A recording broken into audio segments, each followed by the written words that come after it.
po tayo ng kawali at lagyan natin ng mantika at ilagay ang ating potato. Damihan natin yung ating oil guys.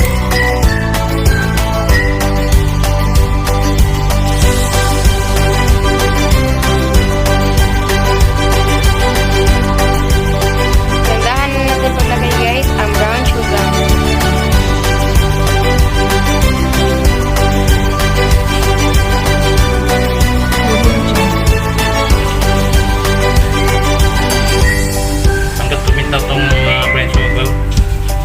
Jadi tablespoon to guys. Saka natin ilagay yung Potato. Gamit ang ating brown sugar guys.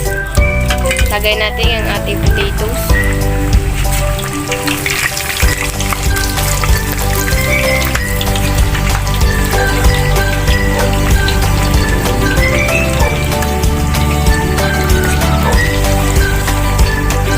A few inches later. Guys, halos lahat ng guys ay nanon ng asukar natin, yung ating brown sugar.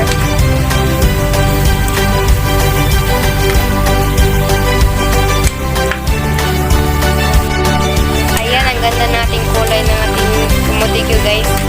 Ayan guys, luto na guys. Guys, luto na guys ang ating kamote. Kunin natin to.